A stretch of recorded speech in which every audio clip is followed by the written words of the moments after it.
Hello, hello. Good afternoon. And on behalf of North Entrance Surf Club, thank you for coming to our club. For those of you who are visiting, welcome to our patch, and we hope you come back, you have a good time, and you come back and visit us again. My talk today is going to be, hopefully provide some insight into what we do here and how you can become involved and to make a difference. Our community is only as strong as the sum of the working parts. So we really encourage you to get involved. But before I do, and on behalf of the club, I'd like to acknowledge the traditional custodians of the land on which we meet, the elders past and present, and most importantly, the youth that will shape our tomorrows. Also acknowledge any other Indigenous peoples here with us this afternoon. I'm particularly humbled to be invited to share my story, especially given the company that I'm keeping with the other guest presenters. I'd like to thank Monique for the amazing amount of work that she's done to put today together.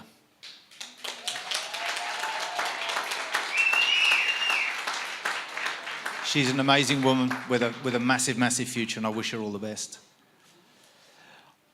I'm very grateful for the opportunities that are presented to me to do what I do.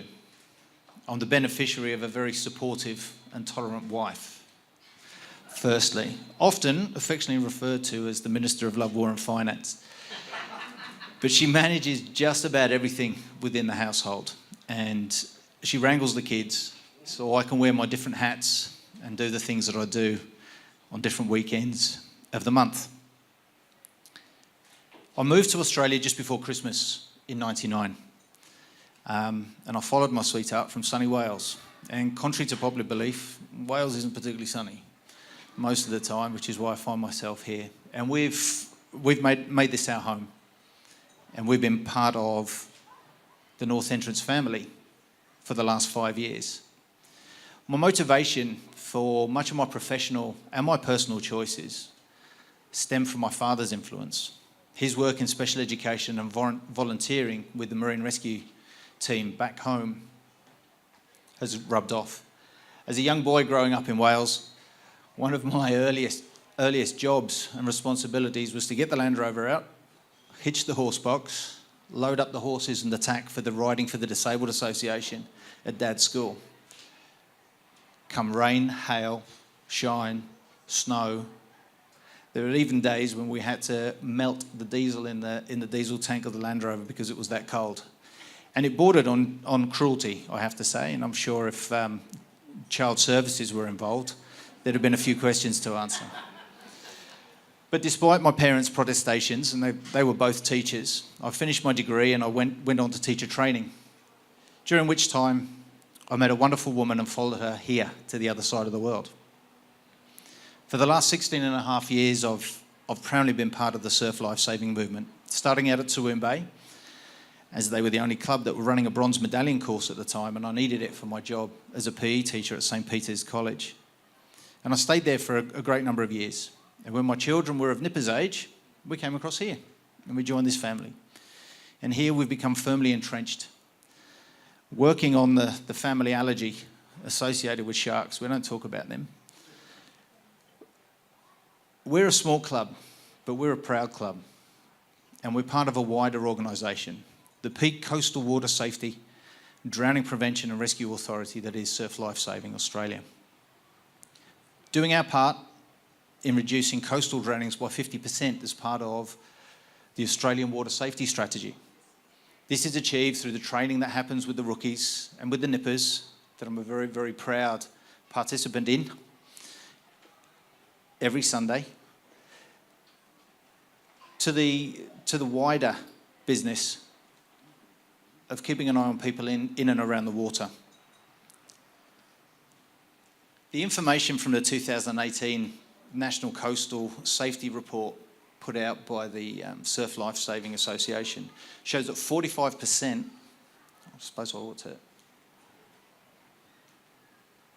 shows that 45% of adults state they're either unable to swim at all or that they consider themselves particularly weak in the surf. A further 30% never swim more than 50 metres in the ocean. So as a result, we've got a fair job on our hands. If they get themselves in trouble, often they have neither the experience nor the skill set to help themselves. In 2017 and 2018, we lost 110 mums, dads, brothers, sisters, grandparents and other relatives to drowning, 80% of whom were male. And in addition to that, there were a further 63 aquatic fatalities from causes other than drowning.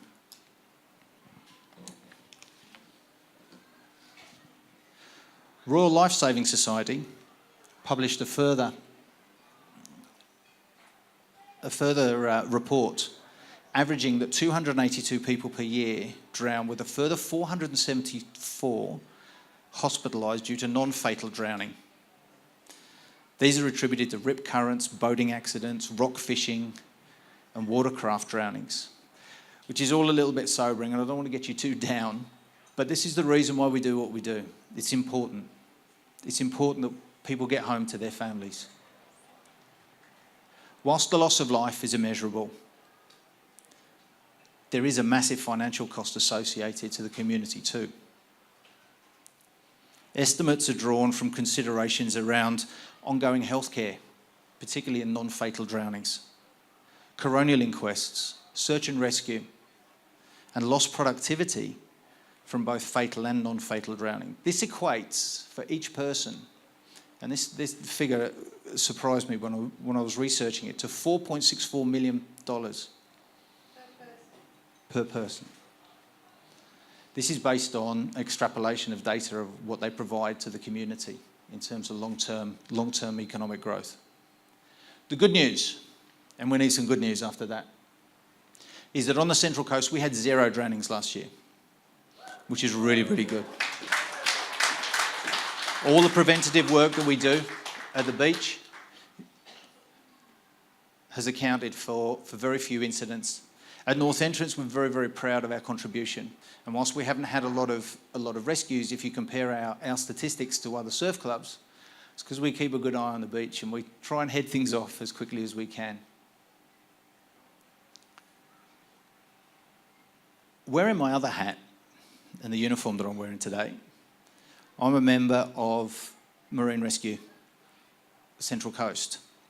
We've got bases at Terrigal and at Point Clare, and we've got access to a number of assets that we utilise to save lives a little bit further out than the surf. I'm not a member of Nora Head. Our new 10.5 metre rescue vessel out of Terrigal is surveyed to allow us to go up to 30 nautical miles to help people when they get into trouble. And given that the fishing grounds are about 19, 20 kilometres out, we need the assets to get out there and help when we can.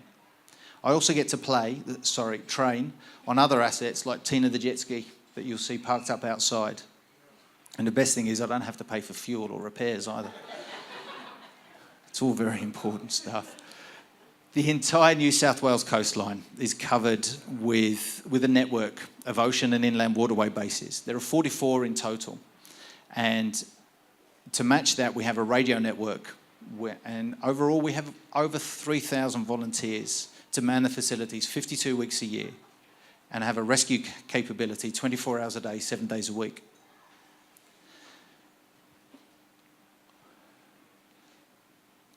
My other passion, and this is one that strikes really deep, my other volunteering passion is disabled surfing. On the Central Coast, we run 4 surfing days a year, a season, December, February, March and April, where we make the best of the warmer water. We do 2 days at Umina Beach and 2 days at Toowoomba Bay, and the surf clubs at both those venues are fantastic. Our last one is next weekend, so if you can spare a couple of hours, come down, put some smiles on dials. Toowoomba Bay, we start at 9 a.m. and we'll be done by midday. So if you can spare a little bit of time, it'd be fantastic to see some new faces. But I have to admit, my time with disabled surfing is more selfish than what I do with surf life and marine rescue, because I reckon I get as much out of these days as the participants do. And I come away with a lot of my perspectives in check. There's a lot of reality checks go on, and everybody has a good time. We cater for all disabilities. And the young man in the previous photo, Ray, actually breathes through a breathing tube in his neck. So it's pretty important we keep that dry. But he comes every time. He comes 4 times a season, and he has a fantastic time. These two,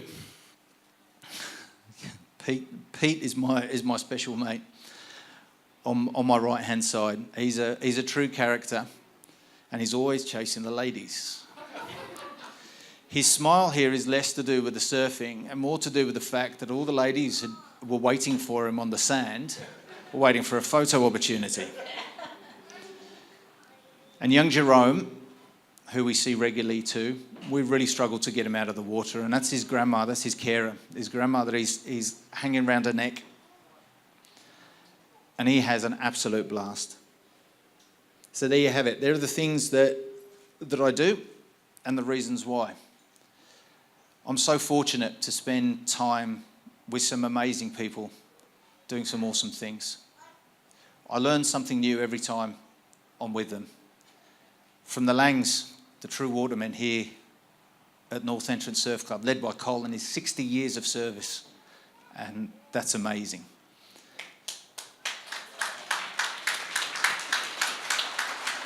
To the Marine Rescue volunteers, including the ex-Navy guys and girls I go to sea with, who continue to serve, and to the incredible people at the Disabled Surfing Association who give so much of themselves to those less fortunate.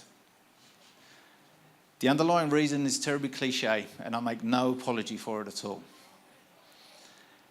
My hope is that if things go bad, that there are like-minded volunteers who will drop everything and run and help my family or friends when in need.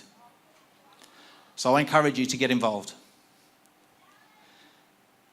either with a rescue organisation or a community group, or with your local sporting team.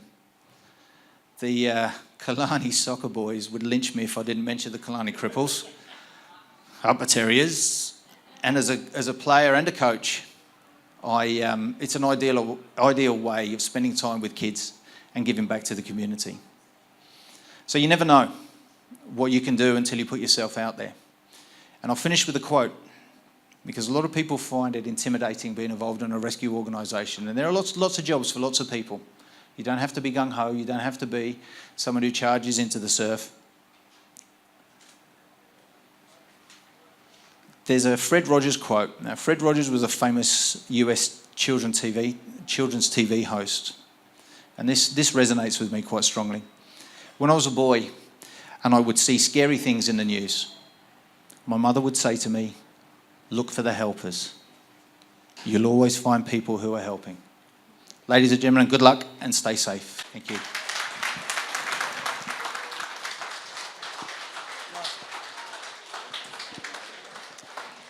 Please give it up again for Czes Lawicki.